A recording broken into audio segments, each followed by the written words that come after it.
certain maps. I would say where a map where wave clear is so heavily needed, like on Infernal Shrines, you Right. just can't let your opponent have KT for free.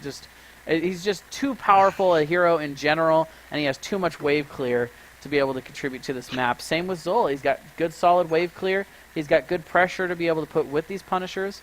And Tassadar is going to be the first pickup for the Bumbling Bees.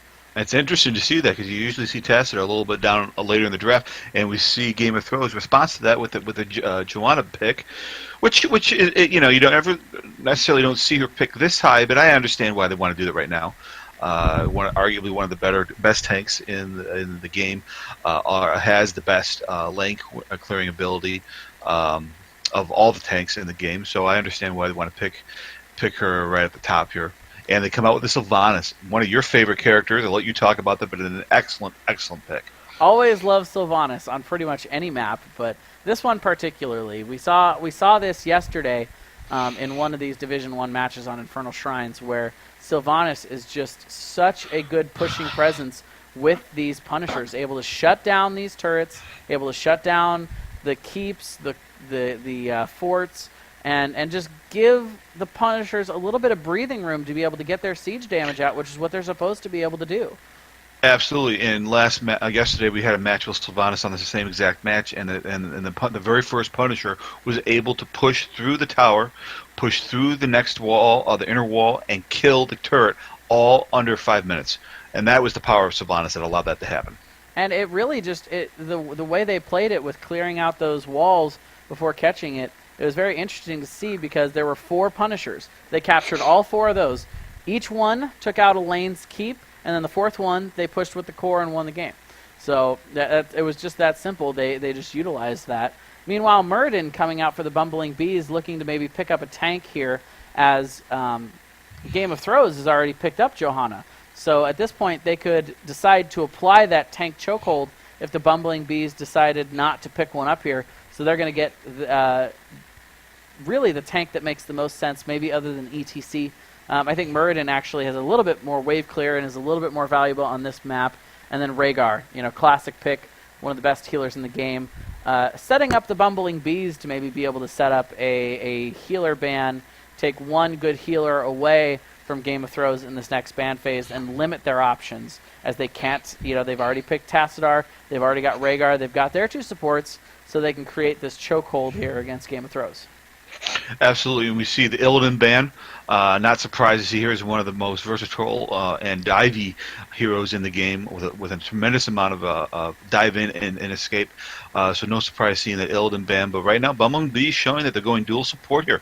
So and Li Ming is still on the table here. And which team is going to pick her up? It's going to be interesting. Or will Bumbling Bees right here ban her, forcing them to take either a Jaina kind of burst, or some sort of other high damage player, and the Falstead is going to be the ban, which is probably one of the better bans to have with a global presence that is so useful on maps just as these. And it'll be interesting to see if Game of Thrones will take Brightwing here as a response to make sure they at least get one of those global present heroes. Global presence can be so important on this map, being able to stay in one of these side lanes for a little while longer, get a little bit of extra soak out on these lanes, and then being able to come back into the fight instantly, whether we're talking about Dahaka, Falstad, Brightwing. Abathur not very popular on this map, but he's another one that gives you that kind of ability to soak while the objectives are going on at the very least. But the Illidan ban makes a lot of sense. Bumbling Bees had already picked up Tassadar and Rhaegar, 2 heroes that really enable Illidan to be a real terror on the back lines, as he's got those extra heals, the lightning shield, the shields from Tassadar. So a very smart ban coming out from Game of Thrones there, and then Falstad just able to control those engages so much with Gust. It's just disgusting sometimes how much he can control the pace of a game with that low cooldown. It's slightly less lower than it used to be, but still pretty low cooldown on that. Meanwhile, we'll see Vala and Sonya picked up, creating a pretty strong front line and a lot of sustained damage so far for Game of Thrones. So it looks like Bumbling Bees were setting up to trying to take that Illidan pick, but the fact that they took their two support heroes that would support, like you said, Illidan the best, so early, it was pretty much easy to see what they were trying to do. However, Greymane, who is in like the next best Illidan-ish type hero, still on the board, and let's see how they do that, and they respond with a And Kerrigan. they're We don't gonna see go with Kerrigan very much. wow, Kerrigan. Definitely a very exciting pick. Something you're right. We hardly ever get to see Kerrigan in this game anymore, and something that I've often referred to as the poor man's Illidan pick. They can't pick Illidan. They had seemingly had set this up to where they could enable Illidan, but Kerrigan does a lot of the same things. Maybe not quite as well as Illidan, but Kerrigan has some of her own strengths that she can bring that Illidan can't, such as CC. And there's Greymane. Way to call it, partner. Right. Yep. There it is. And you look at here, a very, very extremely melee-dependent team here, with Tassar being your only range. So as we can see here, this is going to be a try to be a divey in-your-face, get to the backline kind of team, which is pretty advantageous for this map. It looks like they're going very, very aggro mode here, which, against Johanna, against Sonya, I'm not really sure how well that's going to function. We'll have to see if they can get in and get enough burst damage between those two to be able to take out heroes quick enough from Game of Thrones to be able to really turn these team fights in their favor. And they don't have a ton of wave clear, And we're still waiting on Game of Thrones to make their healer. I bet it's going to be a Brightwing. Nope, they're going to pull out the Uther pick. Here comes Uther. Very Uther, very good healer, arguably one of the better healers in the game, especially for auto attack heroes such as Vala and with Sonya as well. As we're getting started here with the two teams falling out, it's a tough call to make, but I think I might have to go with the Bumbling Bees. With the draft, I really like what they're trying to set up here. Even though they did not get Illidan, they're able to respond with a Greymane and a Kerrigan. Yeah, I have a really hard time voting against, my boy Rhaegar, the only hero in the game I got to level 20. It's just because he was broken, let's be honest. But yeah, it's true. He was broken for a while there. But Kerrigan and Greymane, very cool picks, very divey. It's going to come down, I think, to whether or not where these engages go. Are they able to focus fire targets? Are they able to get them down quickly? Or are we going to see the sustained damage come out from Game of Thrones? I think that Game of Thrones has actually drafted better for this map specifically. I think that the heroes they have complement the actual Punisher better. They have better wave clear, slightly better wave clear. It's pretty even actually. But if they play this right, they could end up getting some of the map objectives, which could really be could really give the Bumbling Bees a tough time if they are able to capture a lot of these Punishers, because they will be able to push with these Punishers, I think, better than the Bumbling Bees would be. But it's a matter of whether or not the Bumbling Bees can come in, force Game of Thrones off of these shrines, and end up winning these Punishers and winning these team fights.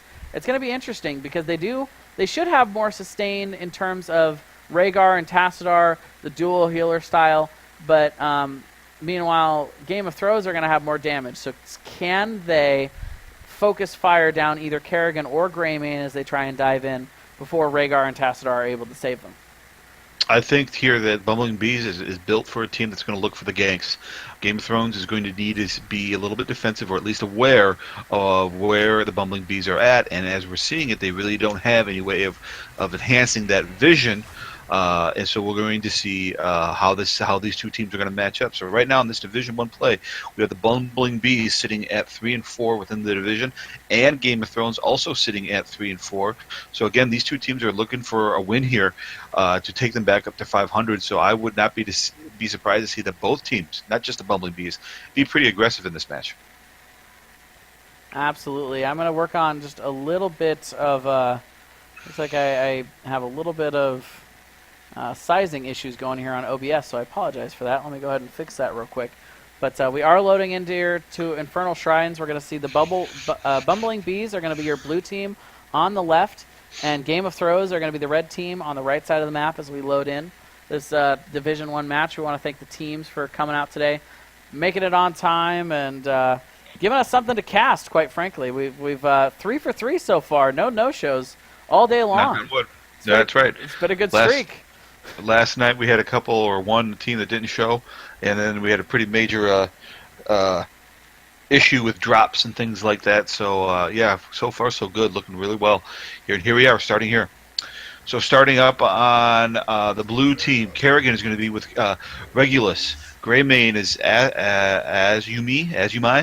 Brittany is Tassadar. I like that name because it's nice and easy. Joffrey, I think he's trying for a Joffrey kind of thing going on there with Rhaegar.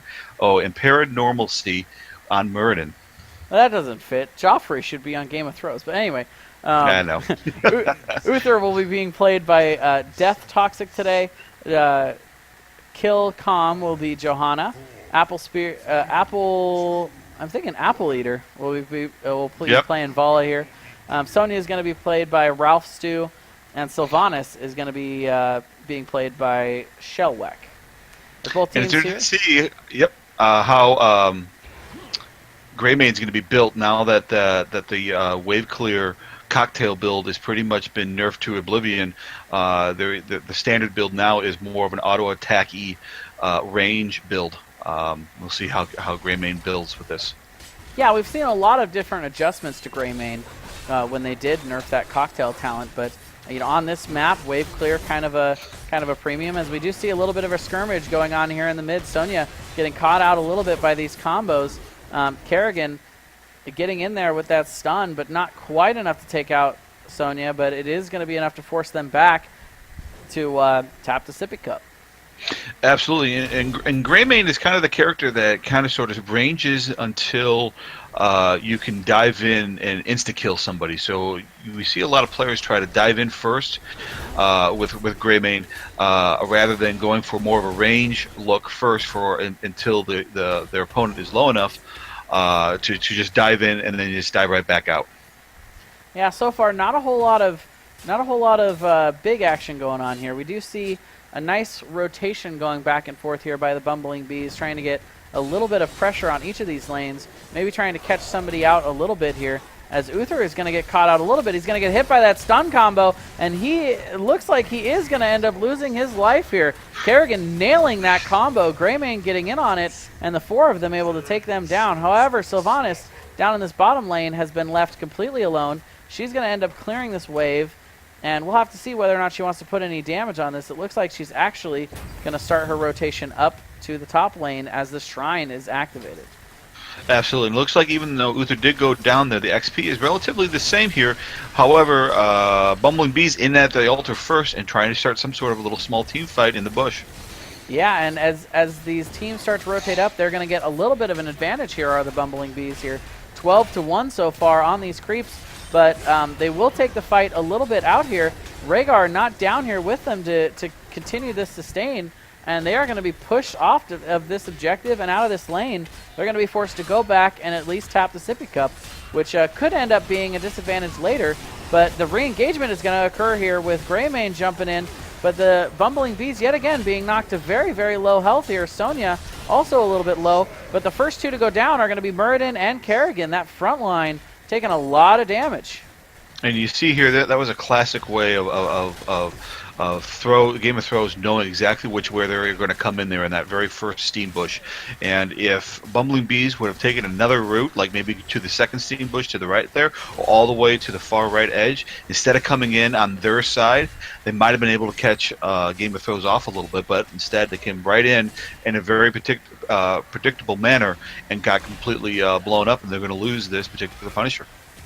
Yeah, stacking up, not very advantageous for them, and now we're going to see the terror known as Sylvanas, who's going to be able to push along with this Punisher.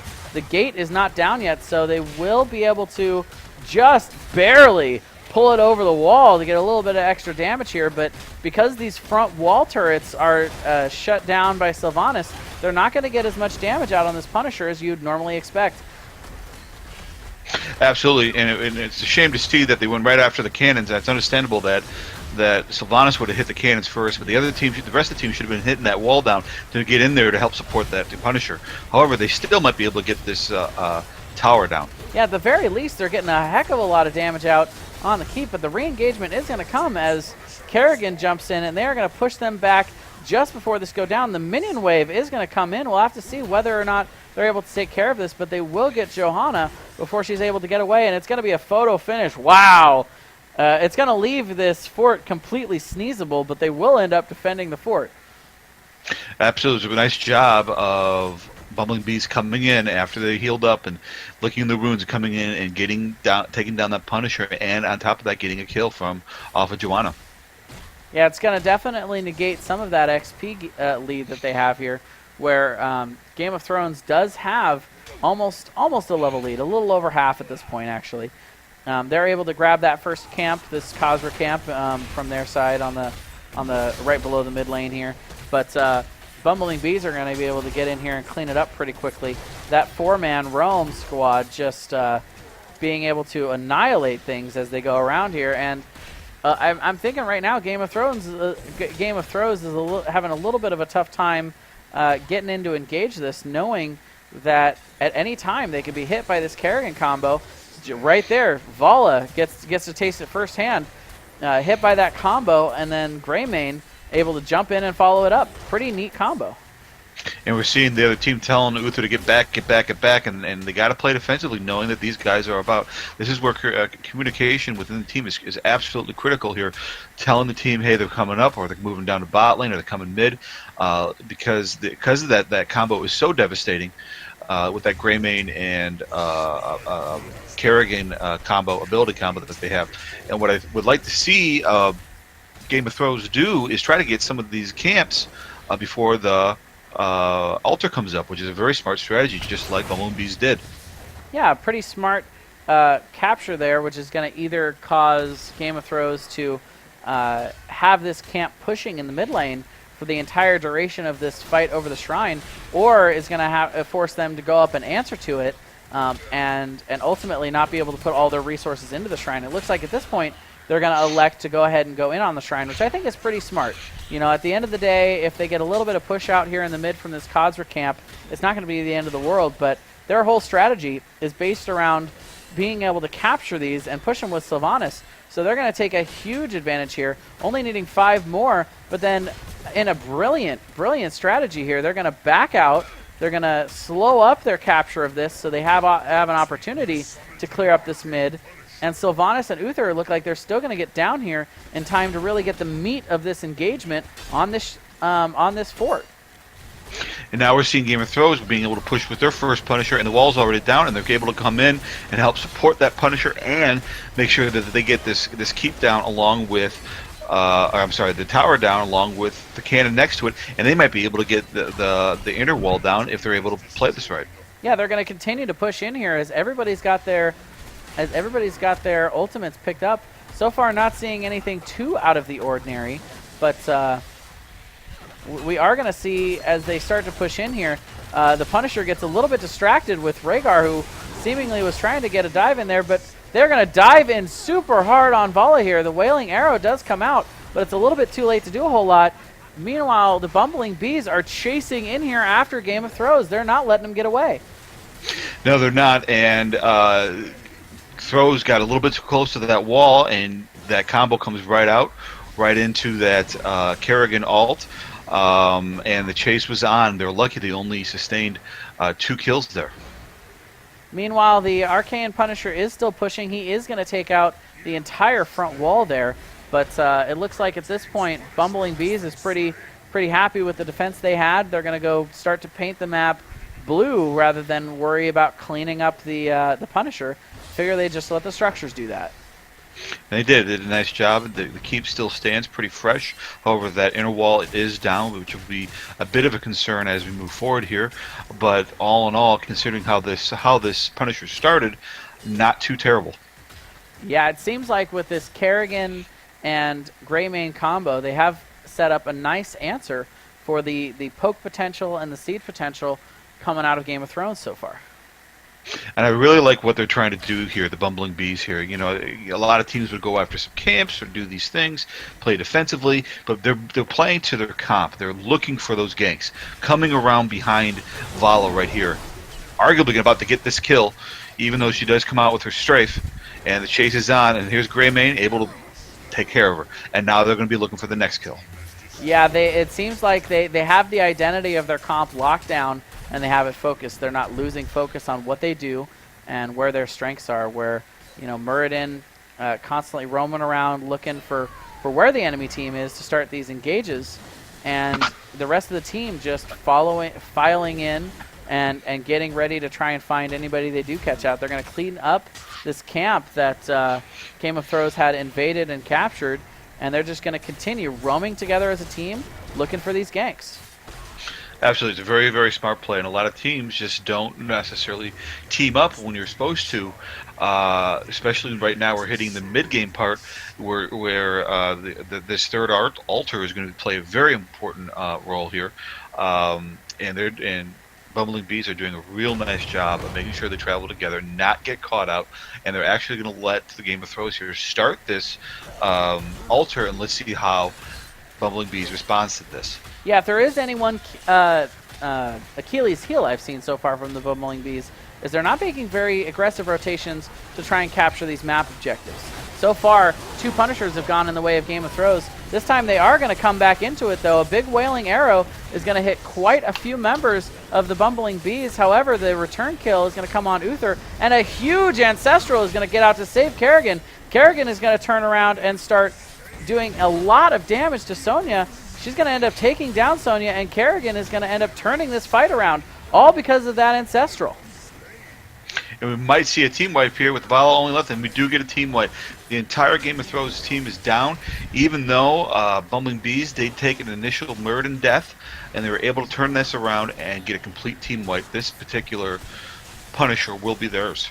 That double healer comp, able to sustain through the issues that were created there from the early Wailing Arrow with a lot of damage being laid out, and like you said, that early Muradin kill.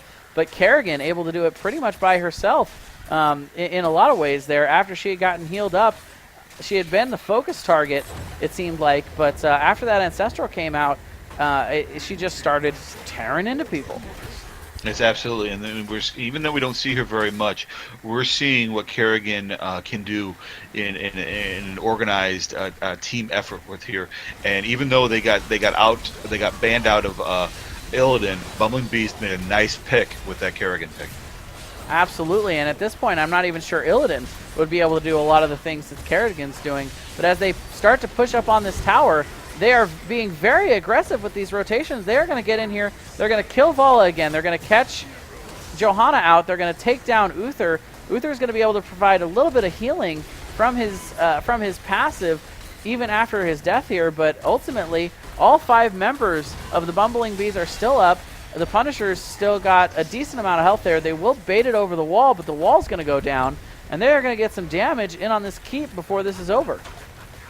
Absolutely, and what I'm really concerned to see is Game of Thrones misplayed that entire engagement right there. They knew that the Bumbling Beast had this dive comp and that the first tower was going to be coming down, but they elected to stay in under that tower to try to defend, and that was the misplay. They should have retreated back to their inner wall, let the cannons do some work on them. Instead, they come out, and once that tower came down, it was just game on for the Bumbling Bees.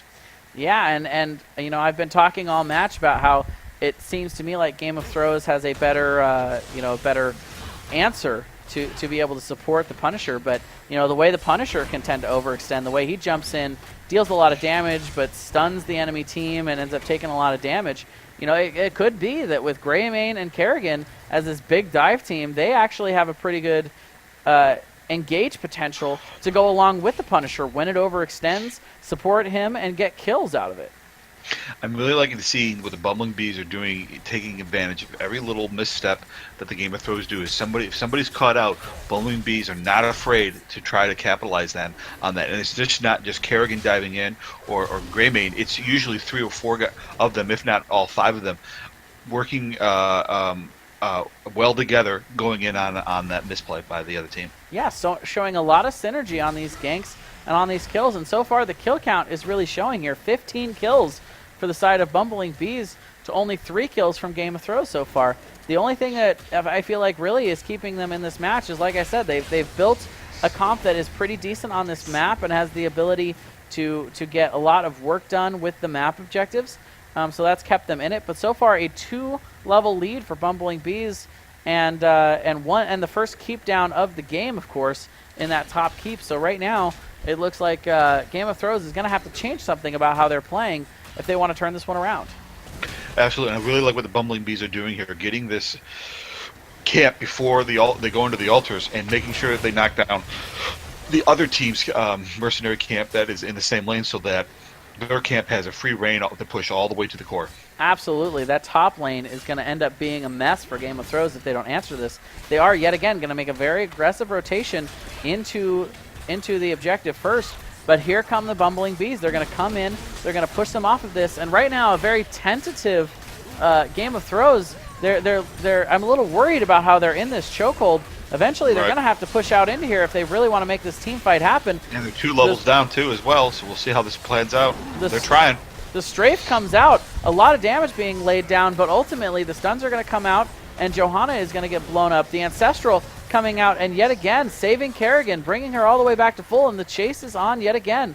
Sylvanas is going to be forced to Haunting Wave out. Uther may not be so lucky. However, it looks like they may not chase too hard. Greymane jumping in, and he is going to end up taking down Uther all by himself. The plays! The plays! Wow, that Greymane just taking Uther and just leading him off the map. Not afraid to chase, not afraid of maybe making a little overextension, showing what he can do on that Greymane character. We see, in my opinion, we usually see 2 different manners of Greymanes. We see bad Greymanes, and we see Greymanes that just completely annihilate people. Right.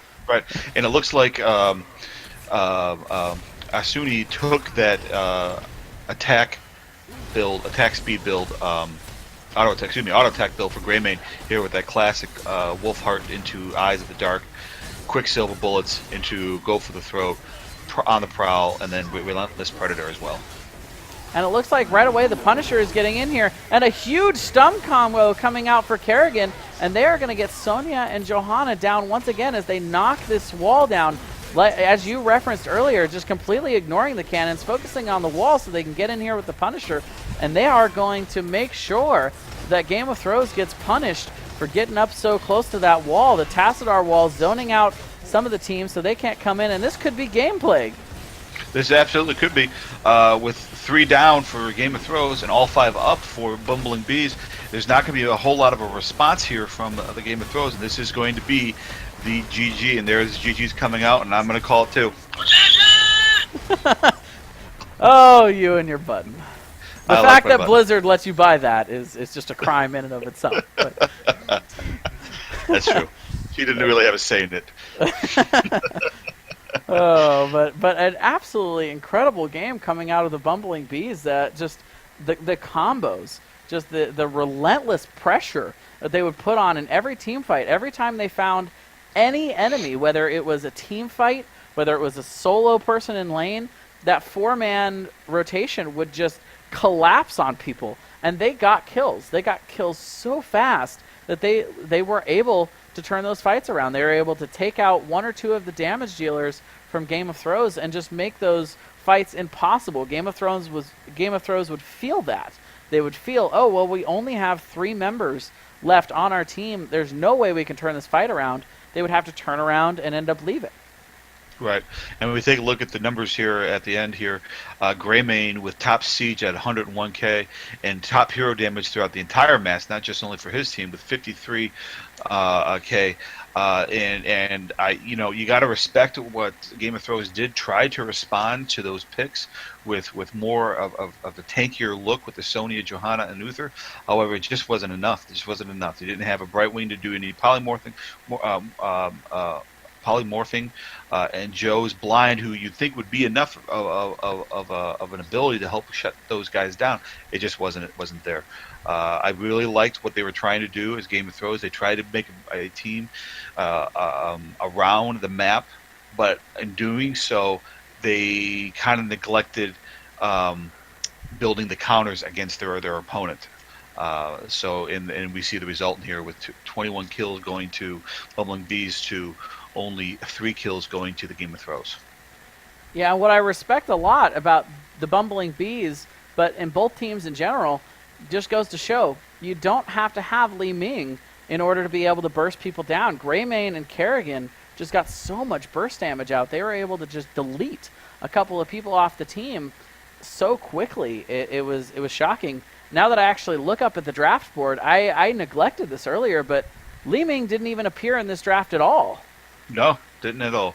And usually, traditionally, you'll see her somewhere in a team's draft, but no, we didn't see her at all. And it shows the Bumbling Bees are super confident in what they wanted to do and how they were going to execute it, and they did. They executed to a T, to the point where Game of Thrones did really not have an answer to it, and it shows right there in the kill count, 21-3. They tried their hardest to come in, but ultimately they played down pretty much the entire match. They did have a nice little push on that second Punisher, but ultimately it just wasn't enough. Absolutely, and I love the point that you made around mid match, that these guys, the Bumbling Bees, they knew their identity of their team. They knew what they wanted to do, and they executed it over and over again throughout the match. That is what won them this game. The fact that they never forgot who they were, they never forgot what they were trying to do, and they executed it perfectly. Absolutely. So my hats off to both teams, but Bumbling Bees there to squeeze out that win. Absolutely. Well, thank you very much for joining us, guys. We got one more match coming up in just a little while. We're going to get the stream started up again in about 13 minutes for that one. It's going to be a Division 3 match, and I hope you guys will tune in for that one. Thank you very much for joining us, and we'll see you in a bit. See you guys.